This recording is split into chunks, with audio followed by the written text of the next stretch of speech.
Hi all, welcome to my channel. இன்றைக்கி இந்த வீடியோவில் நம்ம என்ன ரெசிபி பார்க்க போகிறோன்னா, ஒரு சூப்பர் அண்ட் டேஸ்டியான ஸ்வீட் ரெசிபி தான் குலோப் ஜாமுன். இது நார்மல் குலோப் ஜாமுனில் நம்ம ப்ரெட்டை வச்சு செய்கிறது ரொம்ப டேஸ்டியாக இருக்கும். நீங்களும் மறக்காமல் இதை ட்ரை பண்ணி பாருங்கள். வாங்க இப்போ வீடியோக்குள்ளே போயிடலாம்.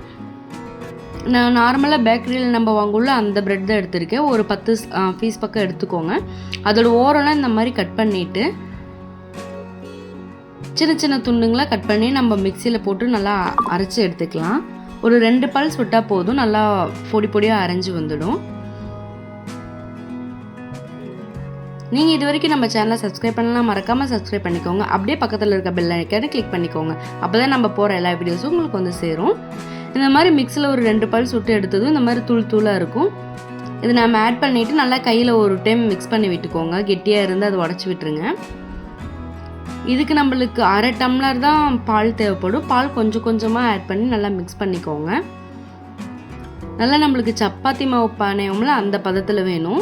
நிறைய பால் தேவைப்படாது. 1/2 டம்ளருக்கு குறைவாக தான் பால் தேவைப்படும். பால் கொஞ்சம் கொஞ்சமாக ஊற்றி ஊற்றி நீங்கள் இந்த மாதிரி பிசைஞ்சு வச்சுக்கோங்க. எனக்கு ஒரு 1/2 டம்ளர் பால் தேவைப்பட்டுச்சு இதுக்கு. இப்போ இதுக்கு தேவையான பாகு நம்ம ரெடி பண்ணிடலாம். ஒரு பாத்திரத்தில் ஒரு 1/2 லிட்டர் அளவுக்கு நான் தண்ணி ஊற்றிருக்கேன்.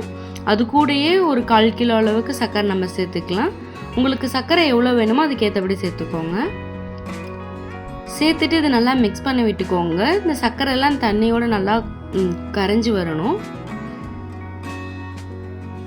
இந்த மாதிரி நல்லா கொதி வந்ததுக்கு அப்புறமேட்டு நான் 2 ஏலக்காவை இதில் இடித்து சேர்த்துருக்கேன். இதுக்கு நம்மளுக்கு கம்பி பதம் அதெல்லாம் தேவையில்லை. நல்லா இந்த சர்க்கரை கரைஞ்சி வரணும். ஒரு 10 மினிட்ஸ் நல்லா குக் ஆகணும். இது லோ ஃப்ளேமில் ஒரு 10 மினிட்ஸ் குக் ஆகட்டும். அதுக்குள்ளே நம்ம குலோப் ஜாமுன் ரெடி பண்ணிடலாம். இப்போ நம்ம பிணைஞ்சு வச்ச மாவு ஒரு 10 நிமிஷம் கழித்து இந்த மாதிரி நம்ம உருட்டுற மாதிரி உருட்டிக்கோங்க. லைட்டாக கொஞ்சமாக மாவு எடுத்து இப்போ நான் எப்படி ப்ரெஸ் பண்ணி உருட்டுறேனோ அந்த மாதிரி இது பண்ணிக்கோங்க. அப்போ தான் விரிசல் எதுவும் இல்லாமல் கிடைக்கும். இல்லைனா விரிசல்லாம் மாவு நல்லா கழுண்டு போயிடும் பொரிக்கும் போது. அது இன்னும் நம்ம அந்த ஜீராவில் ஊற வச்சோம்னா நம்மளுக்கு ஒழுங்காகவே குலோப் ஜாமுன் வராது. ஸோ அதனால் இந்த மாதிரி விரிசல் இல்லாமல் எடுத்துக்கோங்க. இப்போ ஒரு பேன் எடுத்துக்கோங்க. அதில் கொஞ்சமாக ஆயில் ஊற்றி இந்த மாதிரி நல்லா சூடு பண்ணி எடுத்துக்கோங்க. அது ரொம்ப ஹீட்டாகவும் இருக்கக்கூடாது, அதே மாதிரி சூடு இல்லாமல் இருக்கக்கூடாது, மிதமான பதத்தில் இருக்கணும். நம்ம உருண்டை பிடிச்சி வச்சுருந்த எல்லா ஜாமுனும் இதில் நம்ம போட்டுடலாம். போட்டுட்டு இந்த மாதிரி நான் கரண்டியில் கிண்டுற மாதிரி கிண்டி விட்டுட்டே இருங்க. இல்லைன்னா ஒரு பக்கம் மட்டும் வெந்துட்டு மறுபக்கம்லாம் வேகாமல் இருக்கும். நம்ம நல்லா எல்லா சைடும் நல்லா கிளறி விட்டுக்கிட்டே இருக்கணும் கைவிடாமல். இந்த மாதிரி நம்மளுக்கு நல்லா கோல்டன் ப்ரௌன் கலர் கிடச்சதும் நம்ம எடுத்து இது ஜீராவில் டைரெக்டாக ஊற வச்சிடலாம். இது ரெடி ஆகிறதுக்கு ஒரு 3 to 5 மினிட்ஸ் ஆகும். இப்போ நம்ம ஜீராவில் நம்ம பொரிச்சு எடுத்த எல்லா இதுவும் போட்டுடலாம். இது நல்லா இந்த ஜீராலேயே ஒரு 2 to 3 மணி நேரம் ஊறுனா போதும்.